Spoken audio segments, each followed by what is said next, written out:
Ponle en silencio si quieres tu micrófono.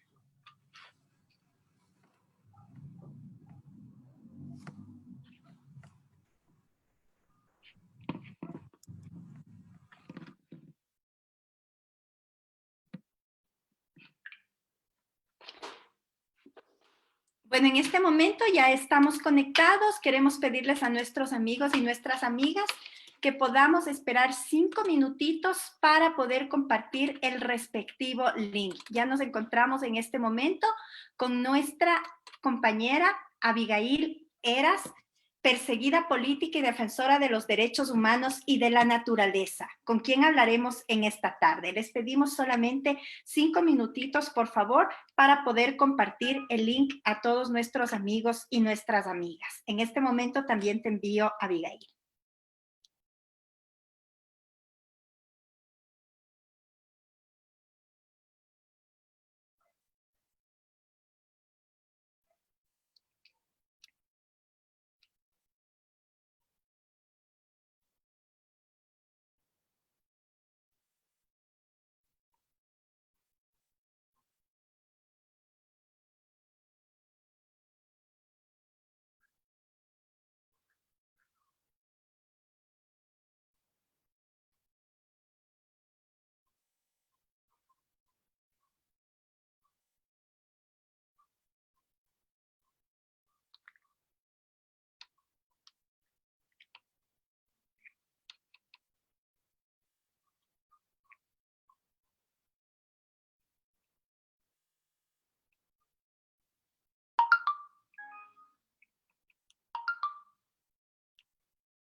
Bueno, buenas tardes a nuestros amigos y nuestras amigas. Muchísimas gracias por haber esperado unos minutos para poder iniciar este programa que lo hemos denominado El Personaje. Hoy contamos con la presencia de una compañera muy querida para nosotros, un ejemplo en distintos ámbitos. Me refiero a Abigail Eras, que se encuentra en este momento con nosotros en este Facebook Live. Como les decía, contamos con un rostro familiar para los ecuatorianos y las ecuatorianas. Abigail Eras, más conocida como una de las mariposas de los 10 de Luluncoto, junto a Cristina Campaña, Fadwa Tapia, que fueron perseguidas y encarceladas injustamente por el correísmo.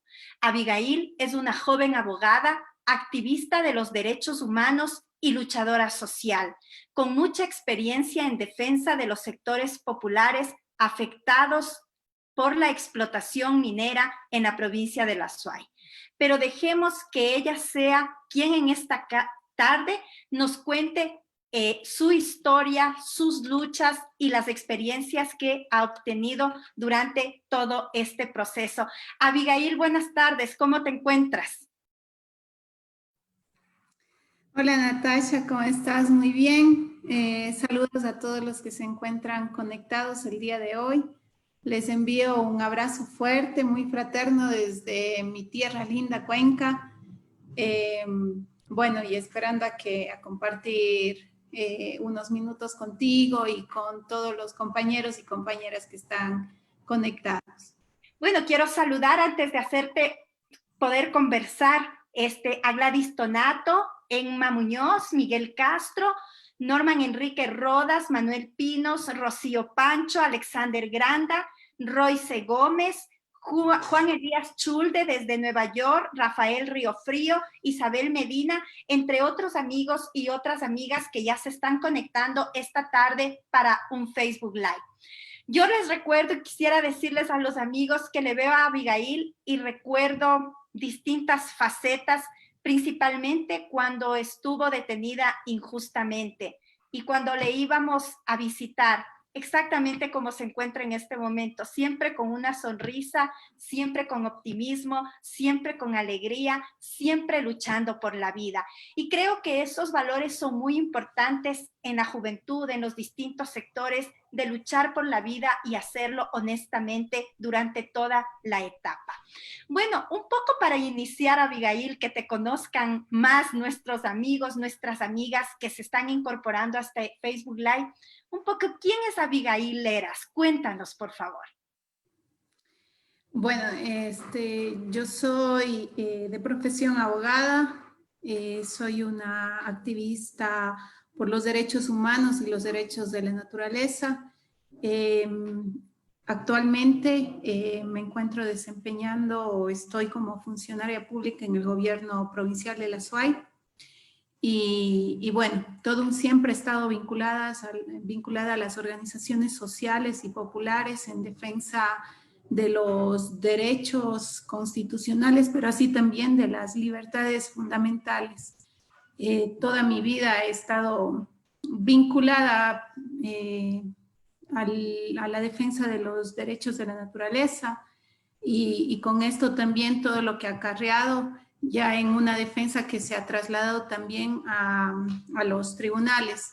Antes, como tú señalabas, yo fui acusada de terrorismo por el gobierno de Correa. Estuve un año privada de mi libertad. Y bueno, antes estuve como procesada, conociendo de manera directa todo el manejo, el tejimaneje de la justicia, la manipulación que existe ahí en la administración de justicia y que lamentablemente aún continúa en un menor grado, pero sin embargo está ahí, la criminalización de la protesta está ahí, la vulneración de los derechos están ahí. Entonces, luego de pasar de ser procesada, pasé también a defender a quienes fueron criminalizados, en este caso a los 29 de Saraguro y particularmente acá en mi provincia por el problema que acarrea los megaproyectos mineros, que acá hay dos que se asientan en Río Blanco y en Loma Larga, Quimsacocha. También hay criminalizados frente a quienes defienden la naturaleza y los páramos, las fuentes hídricas, etc. Bien, para poder seguir un poco, queremos partir de más atrás. Cuéntanos tu niñez, tu juventud, cómo se desarrolló, qué elementos, qué recuerdos más positivos incluso tienes de esa etapa muy importante de tu vida. Bueno, yo pasé mi infancia en la provincia de Manabí. De ahí me vine acá a vivir a la ciudad de Cuenca y por el tema de que mi papi, como es de profesión militar, ahora jubilado, prácticamente pasábamos de un lugar a otro y eso me permitía compartir y conocer a muchas personas.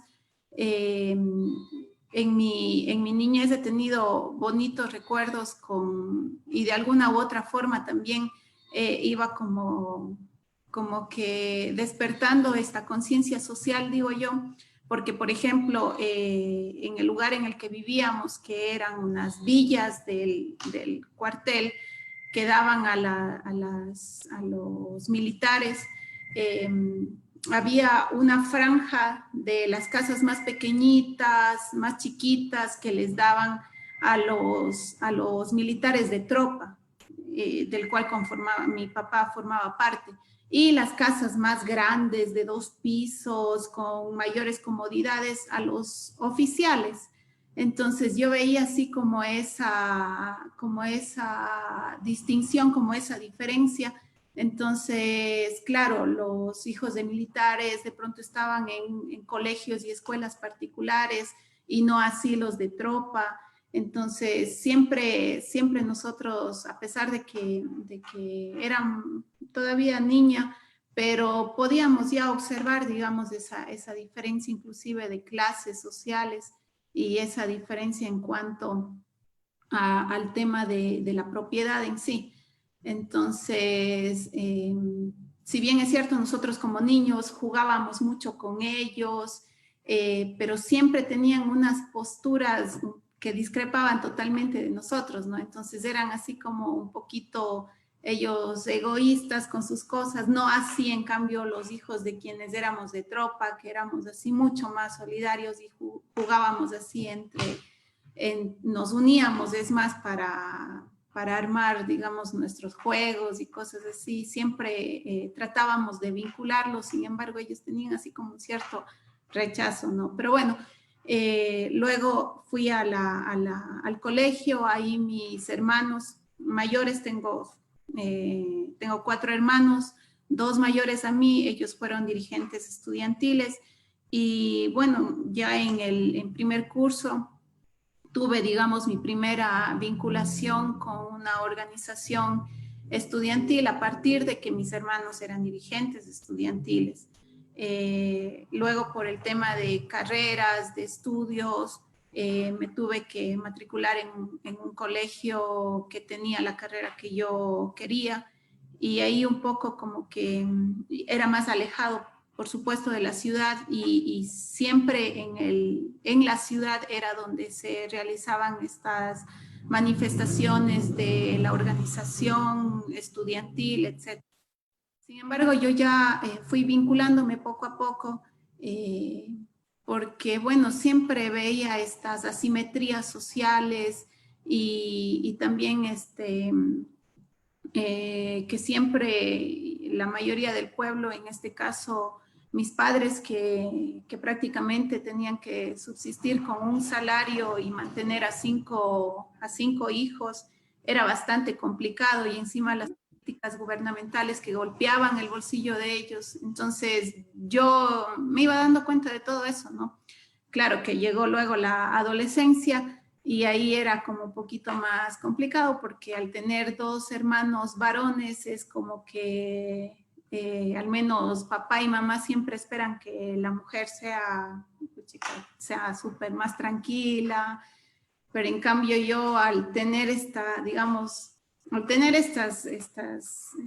dudas del por qué tanta desigualdad, por qué unos sí, otros no, me generaban mucha curiosidad y por eso yo participaba mucho de las organizaciones estudiantiles. Salía a las marchas y esto no le gustaba mucho a mi padre, sobre todo teniendo en cuenta que él tenía una formación militar, era como que lo mismo en la casa, entonces era bastante estricto en las reglas, en las normas, y yo a veces, mejor dicho, la mayoría de veces discrepaba con él y por eso me tenía así como la oveja negra de todos mis hermanos.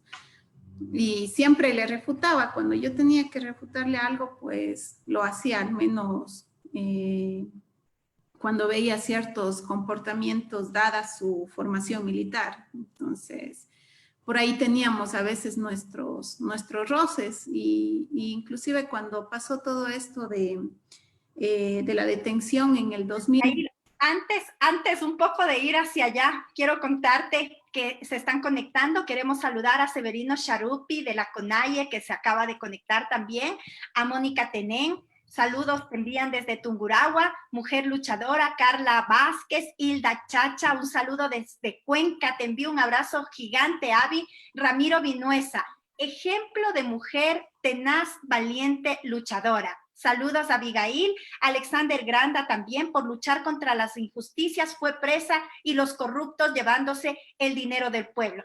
Un poco para poder hacer un diálogo es más dinámico. Abigail, ¿cuándo tú decides incorporarte a la actividad social? Tú nos has contado, bueno, desde niña miraste las injusticias, la tropa tenía unas condiciones de vida, mientras que la oficialidad otras condiciones de vida. Empiezas tú desde niña a ver estas desigualdades y que te empiezan a molestar. Luego vas al colegio, el ejemplo de tus hermanos, etcétera, etcétera. También tú miras la perspectiva de organizarte. ¿Cuándo tú decides organizarte y en qué instancia, en qué organización tú militaste o participaste activamente en tu actividad secundaria? Sí, bueno, fue prácticamente en mi adolescencia, cuando tenía 16 años, 15, 16 años, en ese periodo que unos compañeros de la Juventud Revolucionaria del Ecuador me invitaron a formar parte de esta organización y en el cual se debatían, se realizaban reuniones, se debatían temas de realidad política, cuáles eran las posturas en ese entonces frente a determinadas políticas de gobierno que afectaban a la mayoría del pueblo y que por supuesto nosotros en medio de eso como estudiantes, por ejemplo, hubo el tema del alza al pasaje. Y por supuesto los estudiantes estuvimos en contra de esa alza, salimos a manifestarnos, asimismo los agentes de la fuerza pública salieron a reprimirnos, entonces fue prácticamente en esos momentos a partir de la organización estudiantil que yo empecé ya de una manera organizada a luchar por mis derechos. Tenía a mis compañeros que siempre, o sea, siempre pasaba alguna situación y se debatía, o sea, no era una cuestión un poco sin conciencia ni nada de eso, sino que siempre se debatía, presentábamos nuestras posturas, nuestras opiniones frente a determinada coyuntura y teníamos una participación bastante activa los estudiantes secundarios. Avi, nos cuentan, bueno, en tu actividad secundaria tuviste una participación bastante activa, lograron desarrollar un sinnúmero de actividades.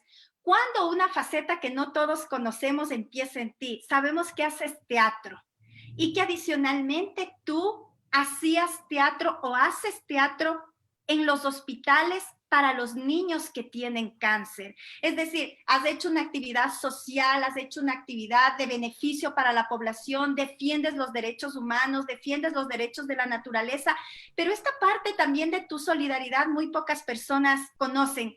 ¿Cómo nace este elemento de hacer teatro?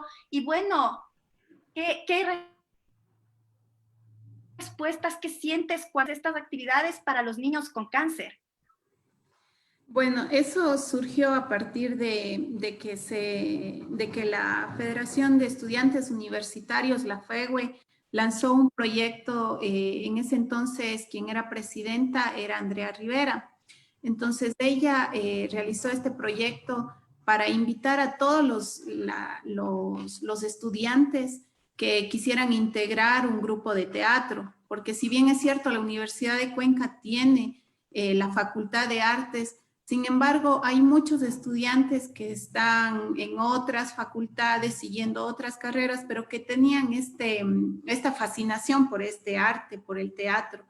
Entonces, una de ellas era yo. Yo estaba así en la Facultad de Derecho, en la Facultad de Jurisprudencia, pero también me gustaba muchísimo el teatro. Entonces, teníamos un grupo de compañeros que se forjó aquí en este grupo de teatro de la FEUE, de la Federación de Estudiantes Universitarios. Salimos con algunas obras y puestas en escena, y luego este grupo se fue consolidando aún más. Es un lindo grupo de amigos que hasta ahora tenemos contacto y nos llevamos y nos queremos mucho.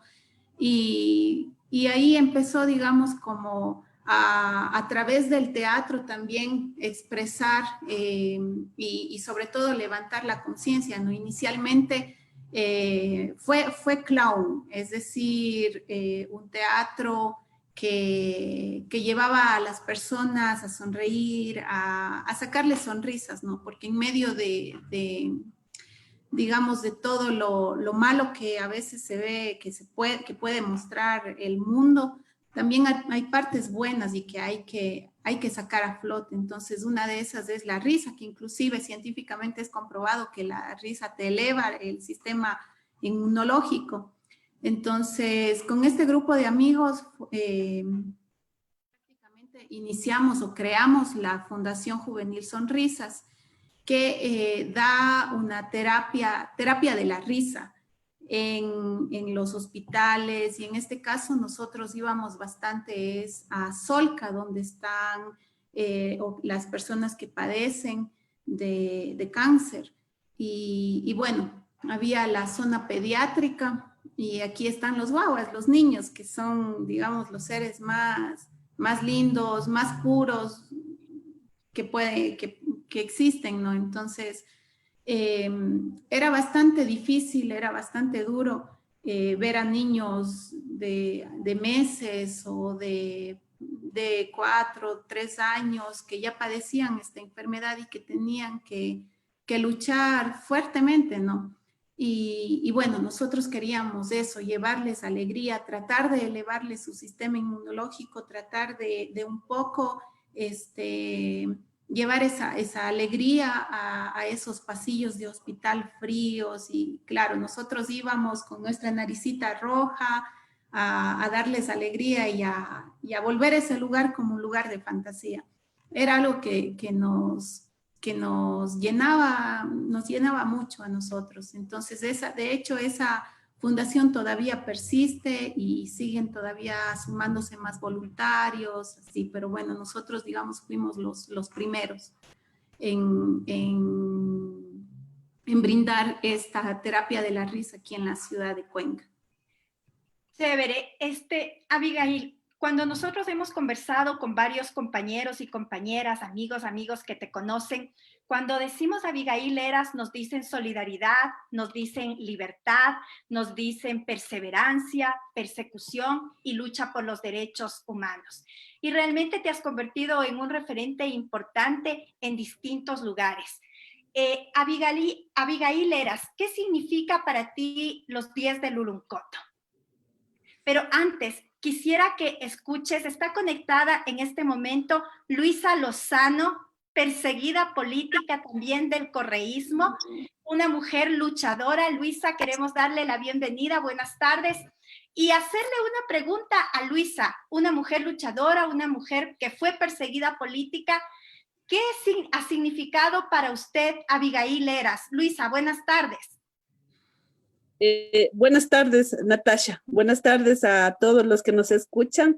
Reciban un cordial saludo desde el pueblo de Saraguro. Bueno, a nombre de los 29 de Saraguro, primeramente agradecer y expresar mi sincero, diríamos, agradecimiento a la doctora Abigail Heras por ese compromiso de lucha, siendo también una compañera, una mujer víctima de persecución política de los del Lununcoto, que vivió criminalización, vivió violencia siendo mujer aún, y decir que desde ese camino, desde ese proceso de lucha que ella ha tenido, nosotros hemos tenido mucho que aprender, ¿no? Decir que la doctora Abigail aún más ha tenido un compromiso serio con todos y con los luchadores sociales. Se ha visto siempre de frente, haciendo un trabajo conjunto, un trabajo sin ningún interés, sin ningún, decir, tal vez recibir alguna contraparte de las personas que nos ha apoyado. Y decir que Abigail siempre ha estado y sigue siendo hasta la actualidad una mujer valiente, una mujer guerrera que siempre estará dispuesta a contrarrestar la injusticia que vive el país. Muchísimas gracias, Luisa, por ese testimonio, por esas palabras para nuestra compañera Abigail. Y para poder continuar, en este mismo ámbito, querida Abigail, queremos presentarte. También se ha conectado cuando se enteraron que tú ibas a estar en este Facebook Live, nos pidieron porque te conocen y tienen unas referencias muy importantes de ti, varios compañeros, varias compañeras que han luchado conjuntamente contigo, que han pasado momentos muy importantes. Y en este momento le tenemos conectado a Royce Gómez. Él también es perseguido político por el correísmo de los 10 de Luluncoto, que al igual que tú estuvo detenida en esa época tan fea que vivimos el Ecuador. Royce, bienvenido, buenas tardes. ¿Qué es para ti Abigail Heras? ¿Qué ha significado Abigail Heras para ti, para los 10 de Luluncoto, para la juventud, podríamos decirlo? Bueno, buenas tardes. Un saludo a Natasha, Abigail, de acá desde la provincia de Santa Elena. Bueno, realmente Abigail es para los 10 de Luluncoto y para el pueblo ecuatoriano, para la gente que estuvo en resistencia, significa tenacidad, significa lucha, significa combate, significa resistencia. En este periodo nefasto del correísmo que vivieron cientos de perseguidos políticos, en definitiva, Abigail Heras se convirtió en una víctima más. Sí, una víctima que tuvo, sin duda alguna, que dejar a un lado su pequeño hijo, sí, tuvo que dejar a un lado su familia, su pequeña madre, para poder luchar dentro de estas condiciones también complicadas que significaba estar privado de la libertad. Entonces, en ese sentido, para los 10 de Luluncoto, Abigail Heras significa a lo que es una mujer guerrera, una mujer valiente ecuatoriana, lo que significa realmente para nosotros. Muchísimas gracias, Royce, por este testimonio que das de nuestra compañera, de nuestra amiga Abigail Heras. Y como te decía, ¿qué significa para ti los 10 de Luluncoto y qué cambió en tu vida desde Luluncoto? Bueno, primero que mis compañeros son como parte de mi familia a partir de lo que sucedió y bueno, a partir de todo, del conocimiento de lo que ellos realizaban, de lo que ellos eran, de que eran también activistas sociales, algunos dirigentes estudiantiles, es más, bueno, todos tenían este perfil, ¿no? De querer contribuir a nuestro país, de querer buscar y soñar en una transformación social. Para mí ellos son eso, son como mi familia, son una parte bastante importante. Y bueno, yo siempre en todos los lugares a los que voy, independiente incluso de ante quién esté, siempre yo me presento como Abigail Heras de los 10 de Luluncoto, porque fue, digamos, una muestra inclusive de lo que, del régimen en el que nos encontrábamos en ese momento. Y los 10 nos constituimos, digamos, en un solo cuerpo, ¿no? Para poder no solamente luchar, a pesar de que estábamos privados de nuestra libertad, sino también poder dar, digamos, un ejemplo para toda esa juventud, para todas las personas que en esos momentos se sentían inclusive atemorizados por expresarse. Y bueno, nosotros los 10 del Uruncoto, a pesar de todas las condiciones y de todos los golpes que el Estado pretendía darnos, sin embargo, estábamos ahí. Y eso es porque realmente cada uno de nosotros tenemos un compromiso social, buscamos una justicia social y eso hizo que todo el tiempo, hasta ahora, hasta la fecha, cada uno indistintamente en sus actividades, continuemos con ese compromiso. Entonces, los 10 del Uruncoto es no solamente un caso emblemático en el tema de criminalización de la protesta social, de criminalizar el pensamiento y demás, sino también se constituyen en unos referentes de lucha, de persistencia, de perseverancia, porque para pelear contra el Estado tuvimos que implementar inclusive medidas como la huelga de hambre, a pesar de que estábamos privados de la libertad. Muchos de mis compañeros también tenían hijos, o sea, en realidad fue una lucha bastante dura, pero de la cual sacamos como que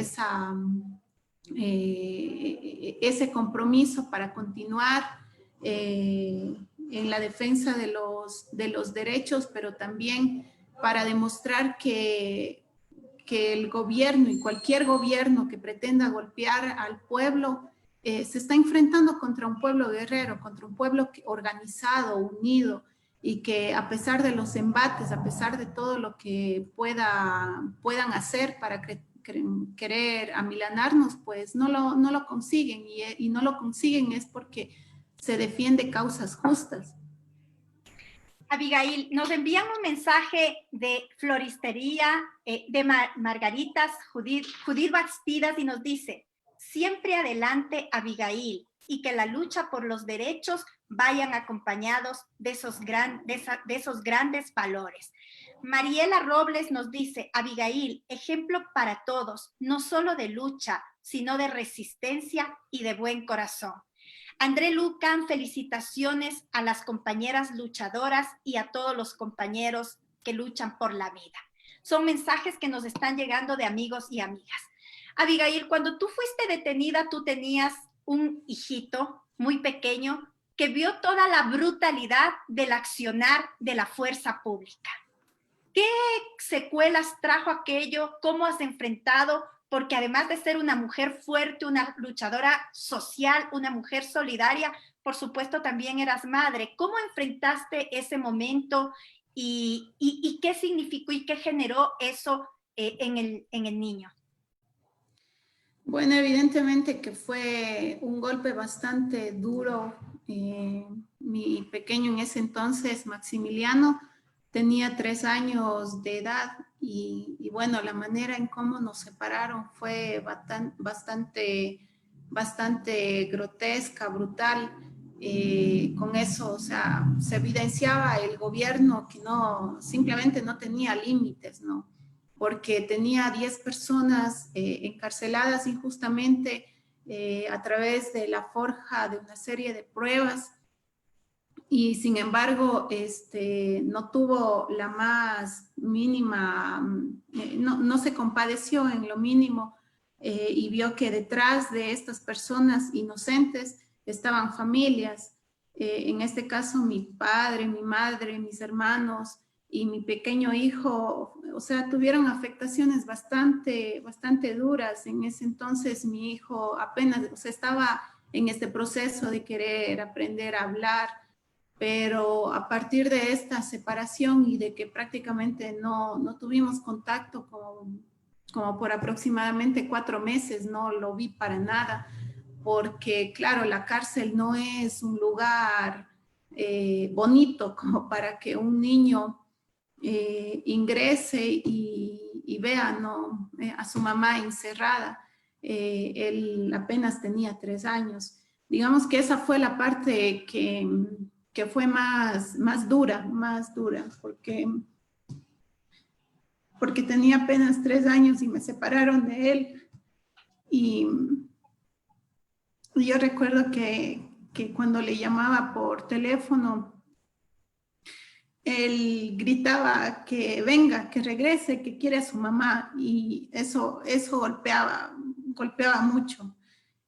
Pero por ventaja siempre tuve el apoyo de mi familia que estuvo cuidándolo, protegiéndole, de mis compañeros que también lo acogieron como si fuera parte también de su familia y trataban de protegerlo. Entonces, esa fue la tortura mucho más grande que me tocó superar. Yo decía, el encierro sí es duro, es fuerte, pero el estar separada de mi hijo, esa fue la cosa mucho más perversa que pudo haber hecho alguien. Solamente para poner un ejemplo, realizaron un allanamiento en tempranas horas, tipo 5 de la mañana, ingresaron a las casas en mi caso, a la casa de mis padres, donde estaba mi pequeño hijo durmiendo, y pretendían ingresar ahí como si dentro de esa casa estuvieran los peores criminales. Y ahí estaba un pequeño de 3 años. Estaba mi hijo Maximiliano y él tuvo que ver a agentes encapuchados, armados, porque es así como ellos ingresaron. Cuando allanaron el lugar en el que estaban los 10 del Oluncoto, de esa manera ingresaron y de la misma forma pretendieron ingresar en la casa donde estaba mi pequeño hijo. Entonces, en este caso, el Estado, cuando quiere perseguir, cuando quiere judicializar, simplemente no tiene límites. Y esa fue, digamos, la parte más dura de todo lo que fue el proceso injusto en el que nos vimos envueltos los 10 del Oluncoto. Pero, además, aparte de eso, fue el tema de imponernos unas medidas, es decir, ya salimos, cumplimos 1 año de prisión y sin embargo el Estado seguía controlándonos, seguía persiguiéndonos, nos imponía presentarnos a firmar en el tribunal a pesar de que ya hubo una sentencia, quería empeorar la situación, y a través de nosotros, de los 10 del Oluncoto, quería imponer el miedo, el terror al resto de personas. ¿Para qué? Para que no protesten, para que no digan, para que no griten las injusticias. Entonces, este tema de mi hijo, evidentemente él tuvo afectaciones, como yo les decía, él estaba empezando a hablar, pero a partir de todo eso tuvo problemas para poder expresarse, se demoró bastante en hablar y bueno, ahora él tiene, sí, a pesar de que tenía 3 años en ese entonces, pero sí tiene ciertos recuerdos que le quedaron marcados, porque no es fácil tener a su madre ahí. Y recuerdo que alguna vez una funcionaria del Consejo de la Judicatura me decía, pero ustedes pidan el indulto, dicen, pidan el indulto y con eso ustedes ya salen libres. Claro, teníamos como antecedente algunos policías del 30S que habían pedido indulto y evidentemente salieron de prisión. Sin embargo, yo decía, bueno, podemos pedir indulto, pero el indulto se pide, o sea, eso significa es pedir perdón. Y nosotros, ¿por qué tenemos que pedir perdón si no hemos cometido ningún delito? Entonces decía yo estoy dispuesta a enfrentar y a luchar por mi inocencia hasta las últimas consecuencias. Y sé que mi hijo está sufriendo y sé que mi hijo está absorbiendo todo eso, pero también quiero que mi hijo crezca diciendo mi madre luchó hasta el final, luchó por su libertad. Mi madre no es de las personas que se resignan, se someten y piden perdón, sino que luchan contra todo. Nos dice Viviana Suntaxi, mis respetos y admiración para Abigail. Una historia muy importante. hoy Abigail, una mujer más fuerte y comprometida con la lucha? Sí, totalmente, totalmente. El haber estado, digamos, desde este lado como procesada, viendo todas las injusticias, el haber estado también organizada, me permitió más bien afirmarme más en mis ideales y comprometerme aún más con mi pueblo. A partir de eso me vinculé a la defensa de algunas personas que estaban siendo criminalizadas, entre esos a Luisita, a quien le mando un enorme abrazo, y qué linda sorpresa realmente, Natasha, que me diste. Lindo de verla, ella también una mujer muy luchadora, y yo recuerdo que cuando estaban ya por dar el veredicto en el caso de los 29 de Saraguro, le decía a Luisa, o sea, y le entendía, porque yo también sentía eso, el rato en que tú estás a la espera de una sentencia, que no sabes cuál va a ser la decisión judicial y que sabes que detrás de los jueces está un tirano que pretende, pero encerrarte, que pretende amilanarte. Es una, y por otro lado está la familia, o sea, es una situación bastante difícil. Entonces yo le decía a Luisa, o sea, ¿qué es lo que quiere después de escuchar la sentencia? Porque una cosa puede ser resignarse y otra cosa es luchar hasta el final. Entonces yo le decía, mire, a nosotros nos pasó esto. Sin embargo, mire, hoy día estoy libre y estoy aquí para también ayudar y contribuir, aportar en su defensa. Y sigamos adelante, y va a tener a mucha gente, porque así mismo pasó con nosotros. O sea, los 10 de Luluncoto no fuimos en realidad solamente los 10, fueron cientos de personas que se sumaron a esta lucha por exigir nuestra libertad. De la misma forma, yo les decía, miren, acá fuera de los tribunales, esta gente que los apoya, esta gente que son consecuentes con la causa y que están luchando por ustedes, pero también es por el tema de dejar un referente y de no permitir que el gobierno o cualquier gobierno pueda hacer lo mismo. Entonces, a partir de eso, mi compromiso subió a niveles que todavía no hayan límite, ni creo que hallarán, pero en todo caso, siempre hay que mantener valores como la solidaridad, que pienso que es lo más básico del ser humano y que es lo que necesitamos mucho despertar todos los individuos. Tú has hablado de un aspecto bien importante, la solidaridad. Y durante el tiempo que estuvieron detenidos los 10 de Luluncoto, la sociedad ecuatoriana, las organizaciones democráticas de izquierda, artistas, cantautores como Jaime Guevara, por ejemplo, solo por señalar un ejemplo, siempre estuvimos solidarios con la lucha que ustedes levantaron. Abigail, ¿qué sentías tú con la solidaridad de todo ese pueblo que estaba luchando y que exigía la libertad de los 10 de Luluncoto? Bueno, te animaba a continuar, a no decaer, porque a pesar de que yo estaba ya en una ciudad distinta a en la que yo resido, que es Cuenca, mi tierra natal, sin embargo, allá me detuvieron en Quito, estaba prácticamente lejos de mi familia. Sin embargo, siempre hubieron personas que inclusive sin conocerme llegaban a visitarme, me demostraban su apoyo, su fuerza, me alentaban a continuar. Y creo que eso es algo súper importante, porque no te sientes sola. Y eso te alienta a continuar, a seguir. Hubieron, como tú lo mencionas, artistas como Jaime Guevara,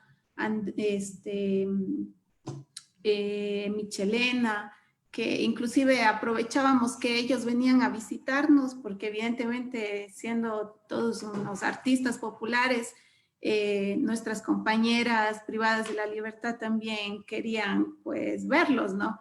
Entonces, aprovechábamos de pronto ya de que ellos estaban ahí para que den una función de teatro, en el caso de Michelena. O sea, un poco cambiar esas condiciones difíciles y adversas en las que nos encontrábamos en ese momento, y también se encuentran la mayoría de las personas que se encuentran privadas de la libertad.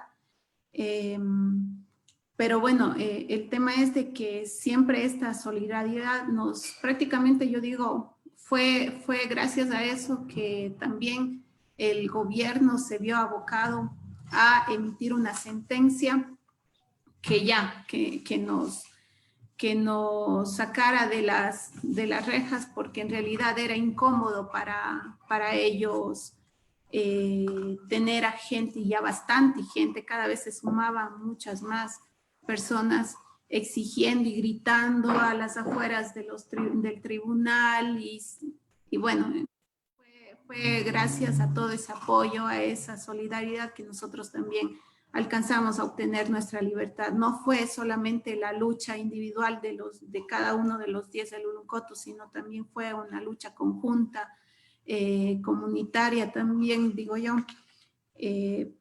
por exigir nuestra libertad, y también por respeto, digamos, a la libertad de expresión, a la libertad de pensamiento, a la libertad de asociación, etc. Fue eso lo que nos ayudó mucho, la solidaridad del resto de personas, de los compañeros, de las compañeras que siempre estuvieron ahí brindándonos su apoyo o inclusive su cariño, porque era una fraternidad tal que no te sentías como sola. Y es más, los compañeros se volvían hermanos, hermanas, era como cuando tú recibías a la familia de visita. Así se convirtieron los compañeros y compañeras que nos iban a visitar. La fuerza y la solidaridad son tus características, la fortaleza y la solidaridad.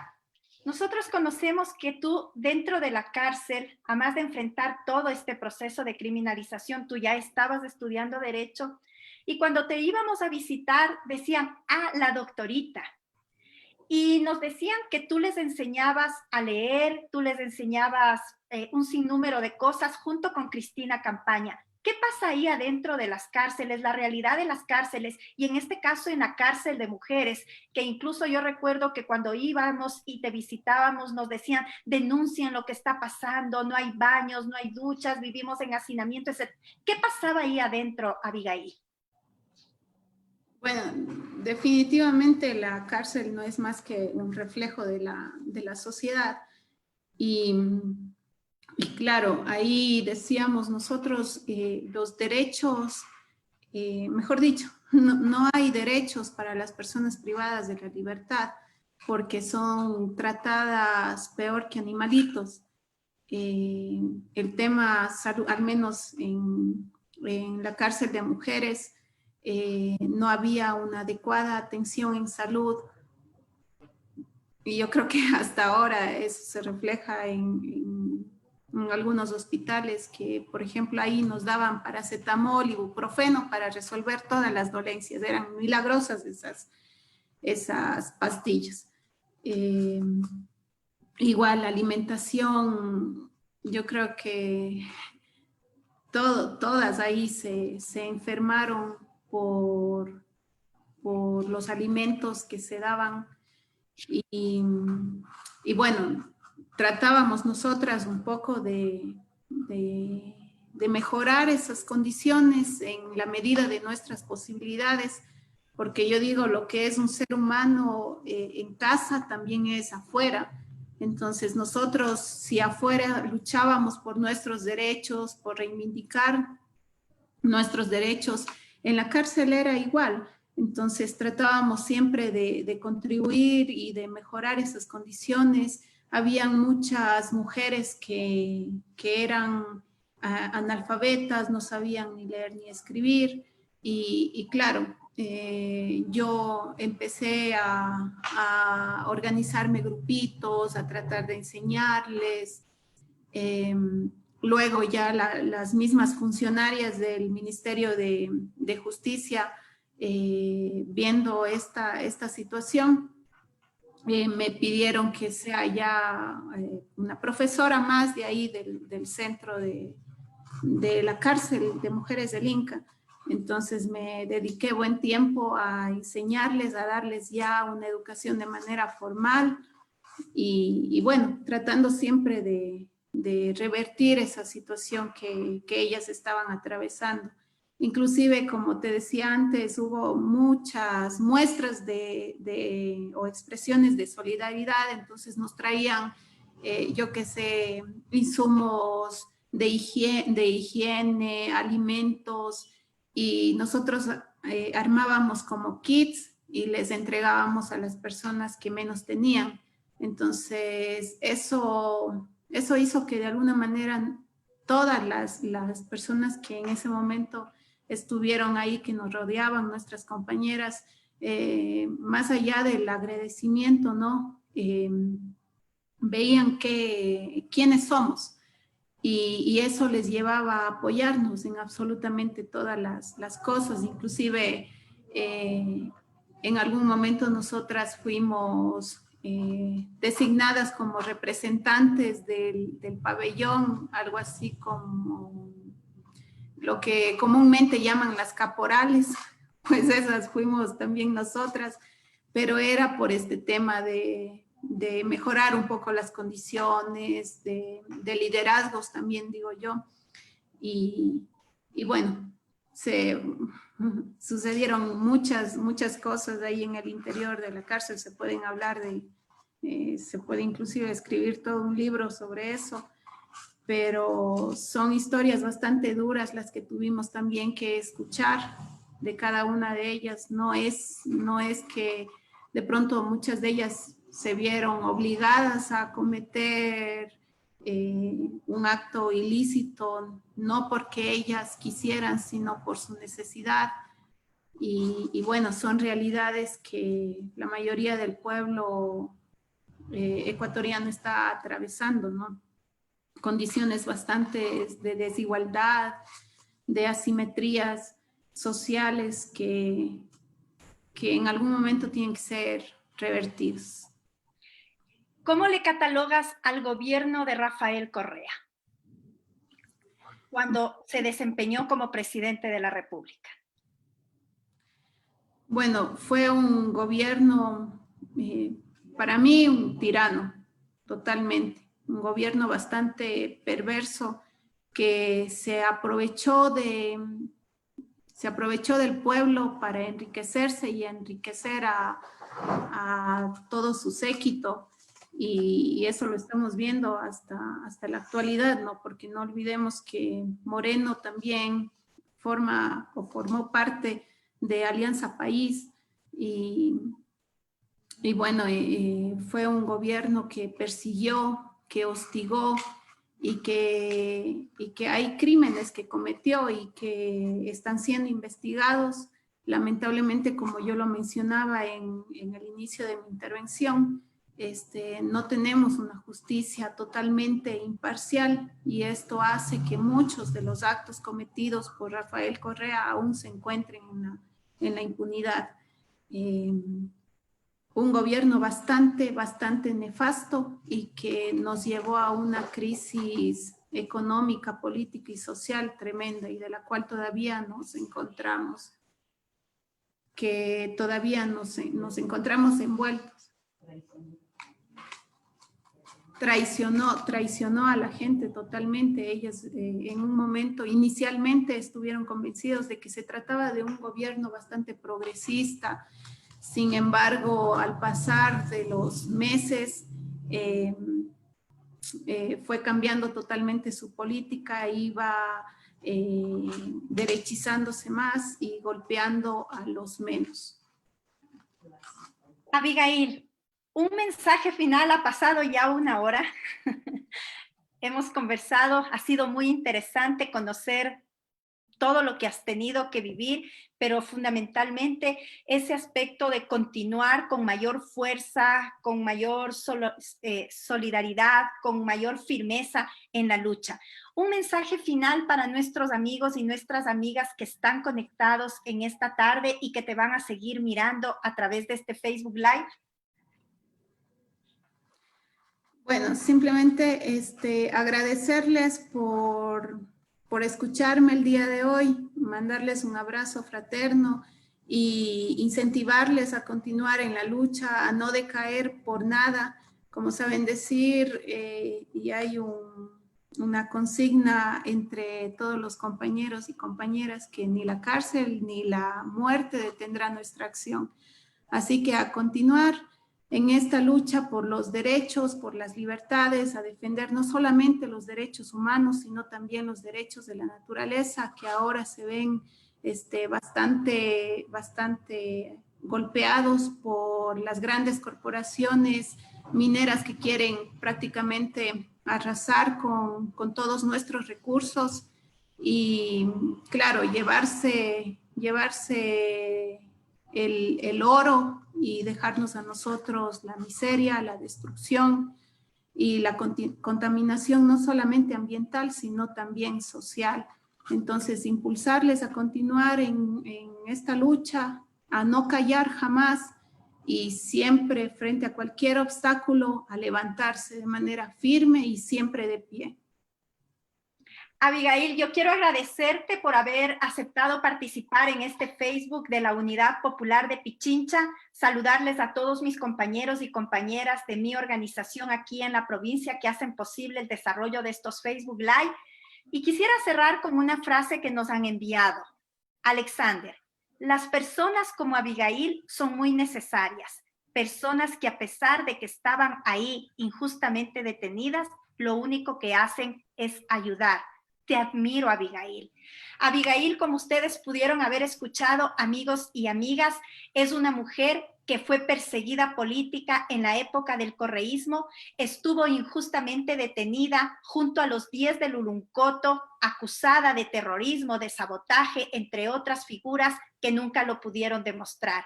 Pero la fuerza, la fortaleza, la convicción política ha sido fundamental. Antes de cerrar, querida Abigail, quiero que recibas en estos momentos un mensaje de Daniel Carbo.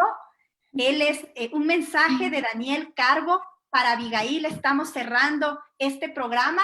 Daniel Carbo fue dirigente de la FEWE allá en la Universidad de Cuenca y actualmente es director provincial de la Unidad Popular y quiere darte un mensaje, querida Abigail, para cerrar este Facebook Live contigo.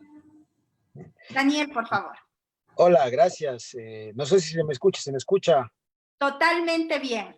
Bien, bueno, le quiero mandar un saludo y un abrazo de admiración y de mucho cariño a Abby. Sin lugar a dudas, Abby es un ejemplo de lucha, de ternura, de acción, de convicción. Yo recuerdo a Abigail desde los combates en las calles cuando era estudiante del Colegio Ciudad de Cuenca y era una de las mejores luchadoras y mujeres valientes.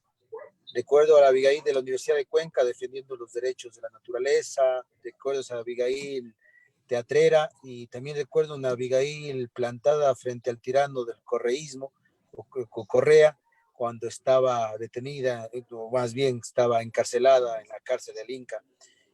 Justamente esa etapa nos tocó acá trabajar para el tema de la campaña de liberación de Abigail. Justo en esa etapa, desde Cuenca nació la propuesta de las mariposas y luego fuimos encontrando. Yo a Abigail le visitaba cada 15 días, cada semana, allá en la cárcel del Inca y siempre me emocionó mucho lo que ella hizo, lo que formó con Cristina allí y la forma en cómo salió. Y la recuerdo con mucha alegría y hoy también siempre la encuentro en su trabajo en el gobierno provincial, apoyando la lucha y el trabajo de Yacu, una compañera que no ha perdido sus convicciones y sigue siendo muy querida por las comunidades de Río Blanco, en Molleturo, las comunidades antimineras, sigue siendo muy querida de los trabajadores y seguro también de los niños que les dio alegría cuando iba a Solca, cuando era clown, seguramente todavía lo es, y su hijito que le adora mucho, y su papá, un hombre muy fuerte, que lo recuerdo también con mucho cariño y que siempre le vemos, le saludamos, su hermano, que es un obrero que luchó o hizo un paro con otros compañeros acá en ERCO. O sea, Abigail es una mujer de expresión de lucha, solidaridad y muchas cosas más. Yo le quiero mucho, es mi gran amiga y sobre todo mi compañera. Siempre mi admiración para las compañeras que luchan y dan el ejemplo para avanzar y transformar esta sociedad, como Abigail siempre ha estado convencida de eso. Un abrazo, Abby. Muchísimas gracias, Negrito, por esas palabras para Abigail. Bueno, Abigail, como te decíamos, para nosotros ha sido súper importante, interesante, muy valioso y educativo haber contado esta tarde con tu presencia. Eres sinónimo de fortaleza, de tenacidad, de fuerza, una mujer solidaria y una mujer que está dispuesta a entregar todo a cambio de la libertad, a cambio de un mejor Ecuador, a cambio de que los distintos sectores sean respetados en sus derechos. Toda mi admiración, toda la admiración de los compañeros de nuestra organización, porque nos diste ejemplo de dignidad, de lucha, junto a los compañeros de 10 de Luluncoto, a los compañeros, a los 3 de Cotopaxi, a una cantidad de hombres y mujeres que en la época del correísmo fueron detenidos. Abby, te envío un abrazo gigante y te agradezco muchísimo por haber participado en este Facebook Live. Gracias a ti, igual un abrazo fraterno para todos los que se han conectado el día de hoy.